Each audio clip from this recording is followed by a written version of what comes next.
বরগুনায় আশঙ্কাজনক হারে বাড়ছে হামের সংক্রমণ। গত এপ্রিলে জেলার সদর উপজেলাকে হটস্পট ঘোষণা করা হয়েছে।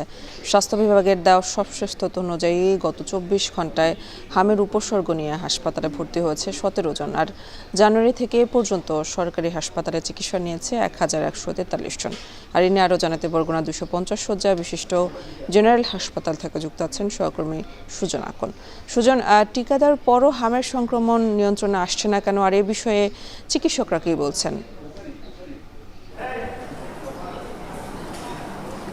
এ নিয়ে আসলে বরগুনার 250 শয্যা বিশিষ্ট জেনারেল হাসপাতালে কিন্তু এখন পর্যন্ত এই বরগুনা জেলা থেকে কিন্তু 3 জন শিশু মারা গিয়েছে এই হামে আক্রান্ত হয়ে, অর্থাৎ সরকারিভাবে এই হিসেবটি দেওয়া হয়েছে এবং বেসরকারি হিসেবে যেটি প্রায় 7 জনের কথা বলা হয়েছে। আমরা রয়েছি বরগুনার 250 শয্যা বিশিষ্ট জেনারেল হাসপাতালের হাম যে ওয়ার্ড, সেই ওয়ার্ডের সামনে আমরা একটি বিষয়ে এসে এখানে লক্ষ্য করেছি যে এই যে হামের যে সংক্রমণ, এটি কিন্তু একজন হামের যে রোগী তার থেকে কিন্তু 18 থেকে 20 জন পর্যন্ত এই ভাইরাস কিন্তু ছড়াতে পারে। কিন্তু আমরা এসে এই হাসপাতালে কিন্তু এসে দেখতে পেয়েছি প্রচুর পরিমাণে এখানে গ্যাদারিং, অর্থাৎ এই রোগীর সঙ্গে যেসব মানুষজন রয়েছে তারাও কিন্তু এখানে ভিড় করছে।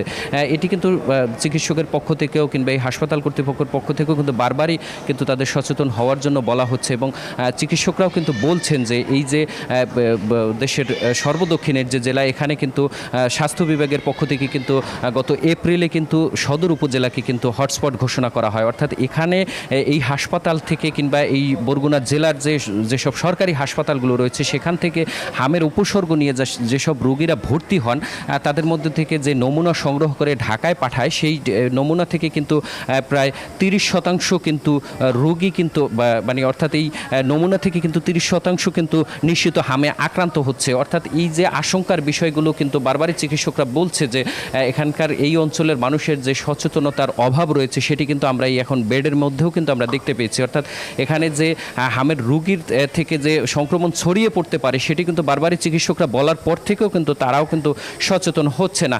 অন্যদিকে আরেকটি বিষয় আপনাকে জানিয়ে রাখতে চাই, শিশু ওয়ার্ডে কিন্তু বরগুনার 50টি বেড থাকলেও কিন্তু এখন বর্তমানে ভর্তি রয়েছে 115 জন এবং এই হামের চিকিৎসাও করা হচ্ছে। এই শিশু যে বিশেষজ্ঞ ছিল বরগুনা জেনারেল হাসপাতালে, সে তাকেও কিন্তু প্রমোশনজনিত কারণে কিন্তু তাকে গত সপ্তাহে কিন্তু এখান থেকে বদলি করা হয়েছে। অর্থাৎ এই বরগুনায় কিন্তু এখন বর্তমানে কোনো শিশু বিশেষজ্ঞ নেই।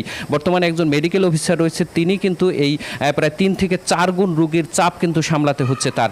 পাশাপাশি কিন্তু এই হামের রোগীদেরও তিনি কিন্তু দেখছেন, যার কারণে কিন্তু তারাও এক প্রকার হিমশিম তাদের খেতে হচ্ছে। তবে এখানকার যারা রোগী কিংবা এখানে হাসপাতাল কর্তৃপক্ষ জানিয়েছে যে বর্তমানে কোনো ঔষধ কিংবা অন্যান্য স্যালাইন যেসব রয়েছে সেগুলোর কিন্তু কোনো সংকট না থাকলেও এখানকে চিকিৎসক সংকটও কিন্তু রয়েছে এখানে, এবং অন্যান্য যেসব পদ রয়েছে সেই পদও কিন্তু অর্ধেকেরও বেশি কিন্তু ফাঁকা রয়েছে। তারপরও কিন্তু এই হাসপাতালটিতে কিন্তু এখানে চিকিৎসকরা কিংবা এই হাসপাতাল কর্তৃপক্ষ তারাও কিন্তু চেষ্টা করছে যে এখানে তাদের চিকিৎসা দেওয়ার জন্য।